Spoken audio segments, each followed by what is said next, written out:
وہ اب سالار کے کمرے میں داخل ہوا۔ اسے سامنے ہی ڈریسنگ ٹیبل پر موبائل رکھا نظر آ گیا تھا۔ واش روم سے پانی گرنے کی آواز آ رہی تھی۔ وہ سمجھ گیا کہ سالار نہا رہا ہے۔ 11:30 بجے وہ کہتے رحمۃ اللہ وبرکاتہ، جان آپ نے میرا موبائل دیکھا ہے؟ جانے کہاں گم ہو گیا ہے؟ سالار نے اپنی امی جان کے کمرے میں جھانکا اور پوچھا۔ نہیں بیٹا، وہیں دیکھو جہاں تم نے رکھا ہوگا۔ اپنے کمرے میں سب جگہ دیکھ چکا ہوں، جانے زمین کھا گئی، آسمان نگل گیا۔ نہانے سے پہلے موبائل اور بٹوا ڈریسنگ ٹیبل پر ہی رکھا تھا۔ اب بٹوا تو موجود ہے جبکہ موبائل لاپتہ۔ سالار نے پریشانی سے کہا۔ پریشان مت ہو، دراز وغیرہ میں دیکھو، مل جائے گا۔ سب درازوں میں دیکھ چکا ہوں، نہیں مل رہا۔ اللہ خیر کرے۔ فرحین اور سمیر تو اسکول ہیں، باہر سے کوئی نہیں آیا، بیرونی دروازہ بھی بند ہے۔ کیا مصیبت ہے، مجھے ٹیوشن سے دیر ہو رہی ہے اور موبائل غائب ہے۔ اچھا تم اکیڈمی جاؤ، میں تمہارے کمرے میں دیکھتی ہوں، مل جائے گا موبائل، فکر نہ کرو۔ سالار اپنے کمرے میں چلا آیا اور بستہ اٹھا کر تیز تیز قدموں سے باہر نکل گیا۔ بعد میں امی جان نے اس کا سارا کمرہ چھان مارا، لیکن موبائل تو ایسے گم ہوا تھا جیسے گدھے کے سر سے سینگ۔ اس کا کہیں نام و نشان تک نہیں مل رہا تھا۔ وہ رشک بھری نظروں سے سالار کو بڑا سا موبائل چلاتے دیکھ رہا تھا۔ اس کی انگلیاں موبائل کی اسکرین پر تیزی سے ادھر ادھر پھسل رہی تھیں۔ میٹرک میں اچھے گریڈ لینے پر اس کے ابو نے سالار کی فرمائش پر اسے مہنگا اسمارٹ فون گفٹ کیا تھا۔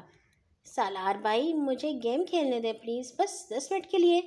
وہ جھجکتے ہوئے آگے کو سرک آیا۔ ابھی چند منٹ رکو، میں اپنے کلاس فیلو سے بات کر رہا ہوں۔ سالار جلدی جلدی کچھ ٹائپ کر رہا تھا۔ کچھ دیر بعد اس نے گیم لگائی اور موبائل اپنے چچا زاد یزدان کے ہاتھ میں تھما دیا۔ یزدان خوشی سے جھوم اٹھا۔ وہ موبائل لیے مزے سے گیم کھیل رہا تھا۔ اس کے دل میں خواہش سر اٹھانے لگی، کاش ایسا موبائل میرے پاس بھی ہوتا۔ وہ مزے مزے کی گیمز کھیلتا اور اپنے پسندیدہ کارٹونز موویز بھی دیکھتا، لیکن ایسا ناممکن تھا کیونکہ وہ ساتھی جماعت میں پڑھ رہا تھا۔ ابو جان سے موبائل کی فرمائش کرنا خود اپنے سر پر جوتے مارنے جیسا تھا۔ تھوڑی دیر بعد سالار نے اس کے ہاتھ سے موبائل واپس لے لیا۔ یزدان کا دل کچھ دیر اور گیم کھیلنے کو چاہ رہا تھا، مگر وہ اپنا دل محسوس کر رہ گیا۔ یزدان کو بخار اور سر میں درد تھا۔ امی جان نے اسے اسکول جانے سے منع کر دیا اور یزدان کے بڑے بھائی کے ہاتھ اس کی غیر حاضری کی درخواست اسکول بھجوا دی۔ ناشتے کے بعد یزدان نے دوائی کھائی اور بستر پر لیٹ گیا۔ 11 بجے کے قریب اس کا بخار اور سرد ختم ہو چکا تھا۔ یزدان نے سوچا سالار بھائی کے پاس گیم کھیلنے جانا چاہیے۔ امی جان باورچی خانے میں مصروف تھی۔ وہ سیڑھیوں سے اپنی چھت پر چڑھا اور برابر والی چھت پر آ گیا۔ دونوں گھر ساتھ ساتھ تھے، چھتیں آپس سے ملی ہوئی تھیں۔ یزدان کبھی کبھار چھت سے ہی اپنے دائی ابو کے گھر چلا جاتا تھا۔ امی جان نے اسے بہت بار ڈانٹا کہ کسی کے گھر جانا ہو تو دروازے سے جانا چاہیے، دستک دے کر، بغیر اجازت لیے، اور ایسے راستوں سے تو چور گھروں میں گھستے ہیں۔ لیکن یزدان اپنی منمانی کرتا تھا۔ وہ سیڑھیوں سے تائی ابو کے صحن میں اتر آیا۔ تائی اماں اپنے کمرے میں تھیں، انہوں نے یزدان کو آتے نہیں دیکھا۔ وہ اب سالار کے کمرے میں داخل ہوا۔ اسے سامنے ہی ڈریسنگ ٹیبل پر موبائل رکھا نظر آ گیا تھا۔ واش روم سے پانی گرنے کی آواز آ رہی تھی۔ وہ سمجھ گیا کہ سالار نہا رہا ہے۔ 11:30 بجے وہ اکیڈمی جاتا تھا۔ موبائل دیکھ کر شیطان اس کے قریب آ کھڑا ہوا اور اسے ورگلانے لگا۔ یزدان کو آتے کسی نے نہ دیکھا تھا۔ ادھر ادھر کا جائزہ لے کر اس نے موبائل اٹھایا اور اپنی جیب میں ڈال لیا۔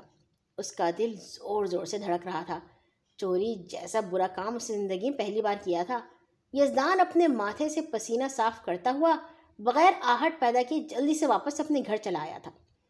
امی جان کی نظر بچا کر یزدان دیر تک موبائل پر گیمز کھیلتا رہا۔ کسی کال یا میسج آنے کے خوف سے اس نے موبائل فلائٹ موڈ پر لگا دیا تھا۔ جب اس کا دل موبائل سے بھر چکا تو باورچی خانے میں چلا آیا۔ اب کیسی طبیعت ہے یزدان؟ امی جان نے ہانڈی میں چمچ چلاتے پوچھا۔ بہتر ہوں، آج کیا بنا رہی ہیں آپ؟ اس نے ہانڈی کا جائزہ لیا۔ بھنڈی گوشت اور تمہارے لیے کھچڑی۔ یزدان سر ہلا کر واپس پلٹ آیا۔ اب اس کا ضمیر موبائل بغیر پوچھے اٹھانے پر ملامت کرنے لگا۔ اس نے سوچا، ابھی زیادہ وقت نہیں گزرا، میں چپکے سے موبائل سالار کے کمرے میں رکھاتا ہوں، کسی کو خبر بھی نہ ہوگی میں موبائل اٹھایا تھا۔ ارے احمق، موبائل اپنے پاس ہی رکھو، مزے سے گیمز کھیلو، کارٹونز دیکھو، موبائل اب تمہارا ہو گیا ہے۔ شیطان پھر سے آدھب کا۔ یزدان شش و پنج میں گرفتار ہو گیا۔ ایک طرف زندہ ضمیر، دوسری طرف اس کا دل جو نہیں چاہتا تھا موبائل واپس کیا جائے۔ اچانک یزدان کو کل عربی کے استاد کی بیان کی گئی احادیث یاد آئیں۔ اس کا دل خوف سے کانپ اٹھا۔